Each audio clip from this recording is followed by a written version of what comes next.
Welcome to the Greg's Review Show. Today we're gonna get into romance fraud, hit record scams. Thumbs up, like and share this video. Please support us through Cash App. That's GRC $mantrap. Any donation will be greatly appreciated. 50 cents, the dollar, whatever God puts on your heart. Please help support us through the Greg's Review Show through Cash App again. That's GRC $mantrap. Thumbs up, like and share this video. Without further ado, we're going to get into this romance scams and some of the things you can do to be careful of and how it's affecting some of our everyday life situations. Here we go now. Bigger than bank fraud. It is even bigger than healthcare fraud. And if you're saying, I would never fall for a love scam, well, then maybe count yourself among one of the lucky, because based on the FTC's warning, it is happening to far more people than you think. In fact, 80% more people in 2021 were swindled by wannabe Romeos than the year before. And then check out this number. It climbs to 600% when compared to 2017. In dollar amounts, it means $547 million were stolen by love scammers just last year. That is over $500 million. And in the past 5 years, regular people just looking for love have lost $1.3 billion. And it's not just a few people losing a lot of money either. The average person lost about $2,400. So that's hundreds of thousands of victims, people being taken for a very expensive ride. But why are they being so easily taken? We all know the con artists are out there. I mean, right now, one of the most popular Netflix movies on out there is a documentary called The Tinder Swindler, a true story about a serial romance scammer. So shouldn't people know better? The problem is the internet and online dating. While it has done wonders for helping people find that special someone, it's also made it much easier for crooks to find that special someone. They can cast a wider net, they can pose as anyone they want, and they can learn everything about you before you even think about swiping right. I want to bring in someone who unfortunately knows all about this and all too well. Rebecca D'Antonio lost $100,000 to an online dating con man. Rebecca, thank you so much for joining us tonight. Tell me what happened to you. Well, firstly, thank you for having me. I had never tried online dating before, and I had never even known that romance scams were a thing. So, of course, when it happened to me, it took a while to sort of figure out that that's what had actually happened. A friend of mine had decided that she was going to try online dating, and she had never done it before. And since I hadn't been in a relationship in a while, I thought, well, this is, feels like a new thing. Let me give it a shot. And so I signed up on a site that I knew to be, or at least thought to be, reputable, which was OkCupid. And I knew it to be reputable because I know friends that have met their significant others and are married with children now. So I thought that, okay, well, I'm going to be really smart about this. I really don't want a one-night stand or, to be a notch in someone's bedpost. So I'm going to basically put in my profile that this is the box that I come in. This is what I expect in a relationship. This is what I won't put up with in a relationship. And what I didn't realize at the time, because of course awareness is key, was that I was creating kind of a roadmap around what would have been red flags for me. And so one of the details that I actually put in my profile, because of course in developing feelings for someone and moving forward with a relationship, I didn't want to have unrealistic expectations of each other, was that I love children, but I can't biologically have children. So essentially what had happened was, in order to get to know each other and chat on the platform, you have to both like each other. And so enter Matthew into the picture, who was a single father of a young son. His wife had passed away a couple years before from cancer. He was originally from Australia, who had been adopted into the United States. So he had a bit of an accent, which of course I loved. And he was having some trouble with the platform, so we moved off the platform and started talking on the phone, emailing, sending text messages, using Facebook Messenger quite a bit.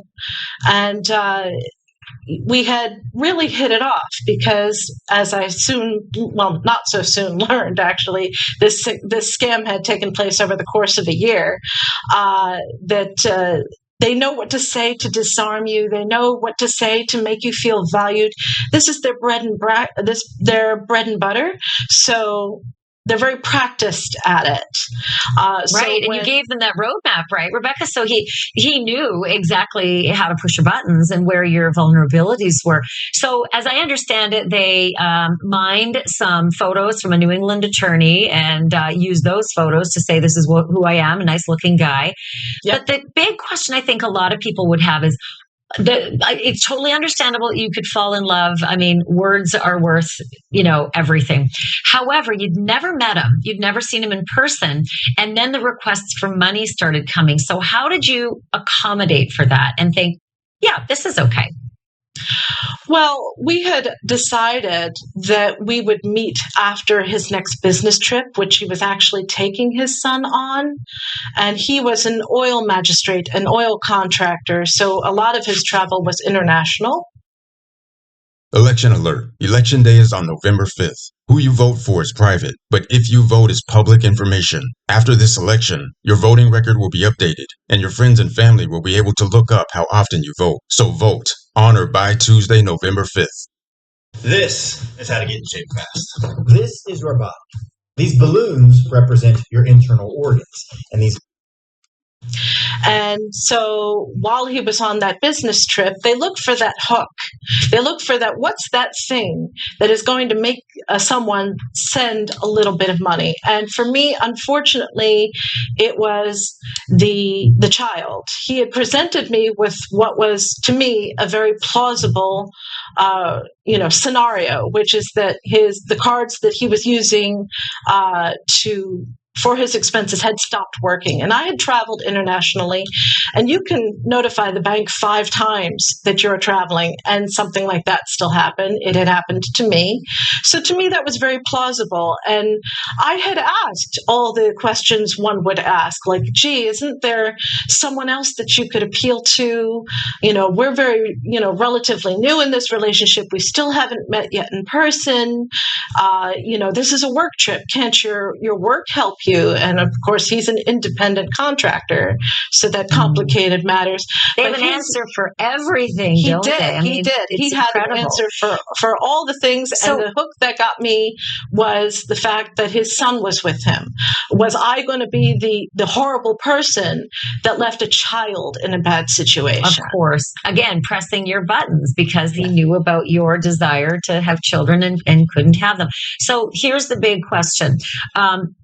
At some point, you realized that you were in the hole for $100,000 and you started to recognize that this was a scam. When you confronted him, as I understand, you've been very public about this, you told him that you were at such a depth in your life because of this that you were contemplating suicide. What was his response?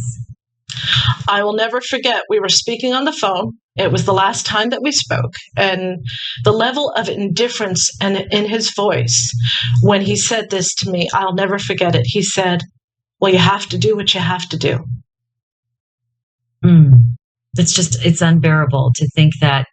Did anyone ever help you? Did anyone ever trace who it was? Did you find out who it was? And I guess most importantly, did you get your money back?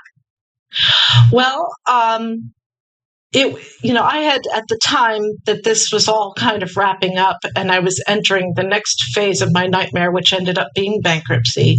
It was a friend of mine that, sort of held my hand through it all. And with her, I became braver to let a few more of people know what had actually happened because my friends knew that there was this relationship. What they didn't know was this hidden financial dynamic because it is very much an emotional and financial rape. I really needed that hand holding. I really needed that shoulder and that hand up to have the courage to take the next steps. And so I had friends had found me a wonderful support group called Scam Haters United. And with them, they were the ones that actually, because they had been through the same thing, were able to help me to digest and to sort of put it all together what actually happened to me. And then from there, I went through the bankruptcy process. I never did get my money back from the scammers. It's very hard to do that with international law and other obstacles to overcome. Was it determined that it was an international syndicate? So many of them are based out of Nigeria. They're actually criminal gangs that pose as a lover. Yes. It was a criminal gang out of Nigeria, and they were using the scam. They have a playbook that they basically use to scam people. And so that's what is believed to have happened, that they were using this scam playbook to swindle me out of my money.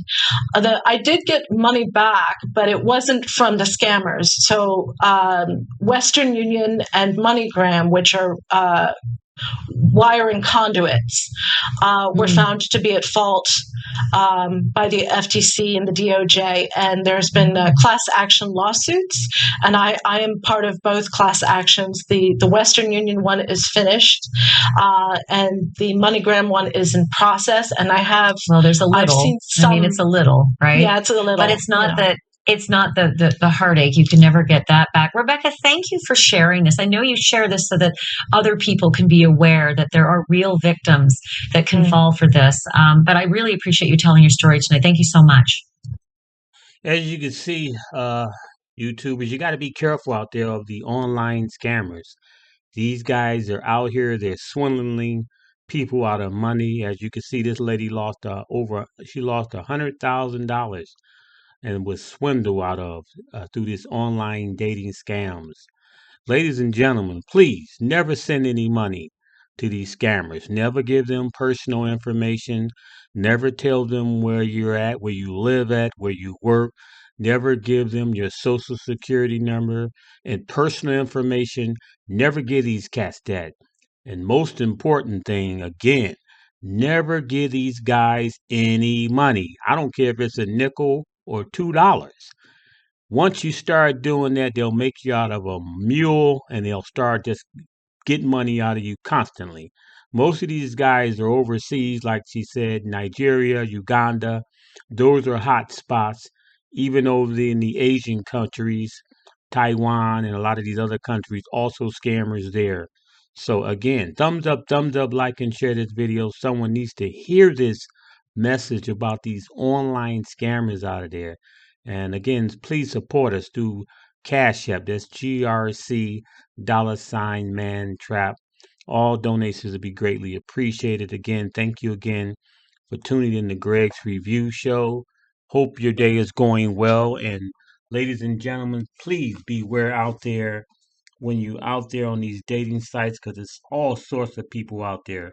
God bless you and have a wonderful, wonderful day. Take care.